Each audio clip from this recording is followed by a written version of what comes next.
Red టీవీలో మీ వ్యాపార ప్రకటనల కోసం ఈ నంబర్ ని సంప్రదించండి 6281747728. నమస్తే. ప్రస్తుతం మనతో పాటు సీనియర్ జర్నలిస్ట్ దాము బాలాజీ ఉన్నారు. ఆయనతో మాట్లాడదాం. నమస్తే సార్. నమస్తే. సార్, ఇప్పటి వరకు కీలక పాత్ర అంటే ఏపీలో కీలక పాత్ర పోషించింది ఈ వాలంటీర్ వ్యవస్థనే. సో ఇప్పుడు వాళ్ళని పక్కన పెట్టి వాళ్ళకి ఒక షాక్ ఇచ్చారని చెప్పి తెలుస్తుంది జగన్. అయితే ఎందుకు వాళ్ళని పక్కన పెట్టాల్సి వస్తుంది? నిన్న ఆయన సిఎస్ జవహర్ రెడ్డి అందరి ఆల్ జిల్లా కలెక్టర్లకు అందరికీ నోటీసులు ఇచ్చాడు. అదేంటంటే వాలంటీర్ని ఎన్నికల విధుల్లోకి తీసుకోవద్దండి. చివరికి వాళ్ళు పోలింగ్ ఏజెంట్గా కూడా ఉండకూడదు. అంటే అఫ్సెల్గా పార్టీ తరఫున కూడా పోలింగ్ ఏజెంట్గా కూడా వాళ్ళు పనిచేయకూడదు. ఏ రకంగా కూడా ఎన్నికల దరిదాపుల్లో వాళ్ళు ఉండకూడదు అనేది ఇచ్చాడు. అయితే ఇది వాలంటీర్లకు జగన్ ప్రభుత్వం షాక్ ఇచ్చింది అన్న ఒక ప్రచారం వస్తుంది. అసలు ఎందుకు ఇచ్చారు అన్నప్పుడు హైకోర్టే చెప్పింది వాలంటీర్లను ఏ రకంగా తీసుకోవద్దని. యాక్చువల్గా సుప్రీంకోర్టులో కూడా నిమ్మగడ్డ రమేష్ కేసు ఉంది, పెండింగ్లో ఉంది. హైకోర్టులో కూడా అనేక మంది పిటిషన్లు వేశారు. ఎందుకంటే అందరికీ తెలిసిందే, జగన్ వాలంటీర్ వ్యవస్థ 2019లో పెట్టినప్పుడు తనకు అనుకూలంగా ఉండే ఒక వ్యవస్థను జగన్ క్రియేట్ చేసుకున్నాడు. ఇది టూ ఫోల్డ్ ఇదన్నమాట. ఎప్పుడైనా రాజకీయ నాయకులు ఎవరైనా కూడా ఎనీ పొలిటికల్ పార్టీ ఏ వ్యవస్థలను పెట్టినా, ఏ సిస్టమ్స్ని ఇంట్రడ్యూస్ చేసినా అవి తమ అధికారాన్ని మళ్ళీ తీసుకురావడానికి లేదా సుస్థిరపరచుకోవడానికి ఆ సిస్టమ్ మనకి ఎలా ఉపయోగపడుతుంది అనేది ప్లాన్ చేసుకుంటారు ఎవరైనా. అంతకుముందు జన్మభూమి కమిటీలు కూడా తెలుగుదేశంలో అలాగే తెలుగుదేశానికి ఉపయోగపడే విధంగాను, లోకల్ స్థానిక నాయకులకి హెల్ప్ అయ్యే విధంగానూ డిజైన్ చేయిస్తారు. జగన్ కూడా అదే పని చేశాడు. జగన్ ఏం చేశాడంటే ఇది కొద్దిగా మోర్ సిస్టమేటిక్గా చేశాడు. ఇంతకుముందు ఎప్పుడూ లేని విధంగా, అంటే ఒక ట్రాన్స్పరెన్సీ, లబ్ధిదారులకు ప్రభుత్వ పథకాలు కరెక్ట్గా అందేవి కాదు ఇంతకుముందు. ఎందుకంటే మధ్యలో లీకేజెస్ ఉండేవి. అంటే మధ్యలో వేరే వాళ్ళు తినేయడం, దాని తర్వాత డైరెక్ట్గా బెనిఫిషరీకి చేరకుండా ఉండడం, బెనిఫిషరీ తన దగ్గరికి రాకుండా తనే పథకాల దగ్గరికి వెళ్ళి అడుక్కోవడం, క్యూలో నిలబడడం, ఇవన్నీ దృశ్యాలు ఉండేవి. ఎందుకంటే దాదాపు ఈయన 3000 కిలోమీటర్ల పైన పాదయాత్ర చేయడం వల్ల గ్రౌండ్ లెవెల్లో ఎక్కడెక్కడ ఏమేమి లీకేజెస్ ఉన్నాయి, దీనంతా ఎట్లా అరికట్టాలి, అట్ ద సేమ్ టైం ఈ సిస్టమ్స్ని మనకు అనుకూలంగా ఎలా ఉపయోగించుకోవాలి, ఇదంతా ఒట్టి పాదయాత్ర చేయలేదు కదా. అతను ప్రతి విషయాన్ని అతను నోట్ చేసుకొని తన టీమును పెట్టుకొని విశ్లేషించుకొని దీన్ని మనం వస్తే ఏం చేయాలి అవన్నీ ఎప్పటి నుంచో ప్లాన్ చేసుకుంటూ వస్తున్నాడు జగన్. సో అలాగా వాలంటీర్ వ్యవస్థ అనేది దేశంలోని ఫస్ట్ టైము చేశాడు. నిజానికి ఇది రాజ్యాంగ వ్యతిరేకమైందన్న వాదన కూడా నిమ్మగడ్డ ప్రసాద్ చేస్తున్నాడు. ఆయన చేస్తున్న వాదనలో కొంత వాస్తవం ఉంది. ఎందుకంటే ఆల్రెడీ స్థానిక స్వపరిపాలన కోసం ఏర్పడిన సంస్థలు ఉన్నాయి. పంచాయతీ రాజ్ వ్యవస్థ అనేది ఉంది. దాంట్లో ఎప్పుడో ఉమెన్కి 33% కూడా ఇచ్చారు. యాక్చువల్గా ఉమెన్ 50% పైనే ఉన్నారు. కాబట్టి వాళ్ళని ఆ సిస్టమ్స్ని ఎంకరేజ్ చేసి ఆ సిస్టమ్స్లో ఉన్న లోపాలని సరిదిద్ది ఎఫెక్టివ్గా వాడుకోకుండా ఆ సిస్టమ్ని నిర్వీర్యం చేస్తూ డైరెక్ట్గా తన కంట్రోల్లో ఉండే ఒక సిస్టమ్ని జగన్ తీసుకొచ్చాడు.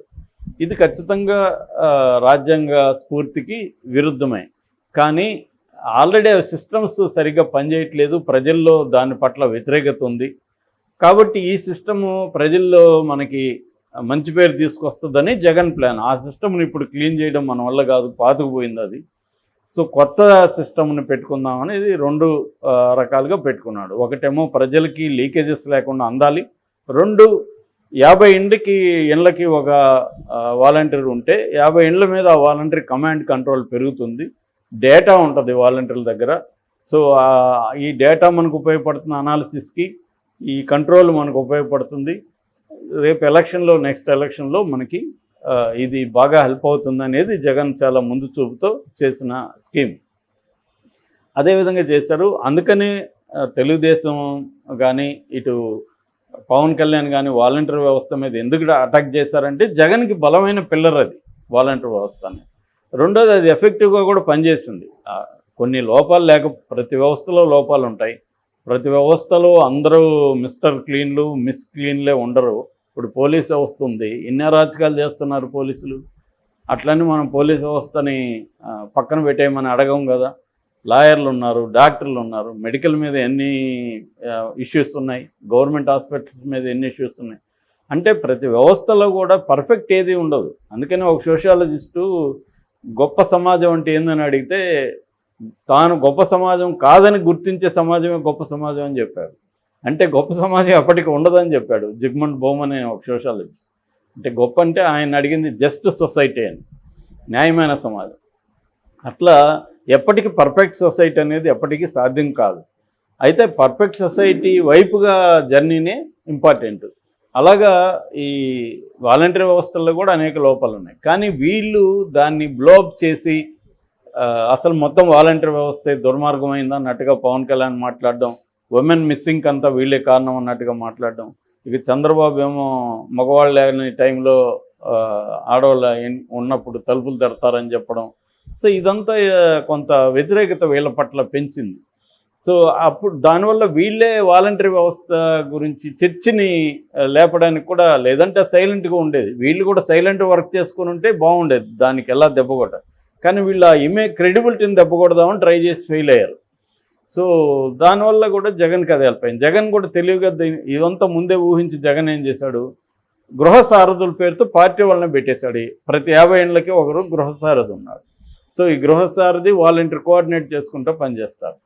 సో దాని తర్వాత ఏం చేశాడు జగన్, ఇదంతా ఊహించాడు. వీళ్ళు ప్రతిదానికి కోర్టుకు వెళ్ళే వాళ్ళు వాలంటీర్ మీద వెళ్ళరా, జగన్కి తెలీదా? దానివల్ల జగన్ ఏం చేశాడంటే ఈ 2 నెలలు వాలంటీర్లని ఇప్పుడు ఎలక్షన్ల డ్యూటీకి వద్దన్నారు కదా, ఈ 2 నెలలు ఆల్రెడీ సస్పెండ్ అయిపోతారు వాళ్ళు. వాళ్ళని పార్టీ అడాప్ట్ చేసుకొని వాళ్ళకి నెలకు 15,000 ఎంతో డబ్బులు ఇస్తుంది శాలరీలు. సో రెండవది ఏంది, వాలంటీర్లకి అందరికీ ఎటువంటి భయం ఉంది, ఈ గవర్నమెంట్ రాకపోతే మనల్ని వీళ్ళు బతకనేరు, తెలుగుదేశం జనసేన వస్తే మాత్రం మన పని కథం అన్న ఒక ఇది ఆల్రెడీ కల్పించేసింది తెలుగుదేశం కావచ్చు, జనసేన కావచ్చు, మీడియా కావచ్చు, వీళ్ళ మీడియా. దీనివల్ల జగన్ ఏం చేస్తున్నాడంటే నేను రాకపోతే మీకు ఉండవు అన్న ఒక దీన్ని తీసుకెళ్ళాడు.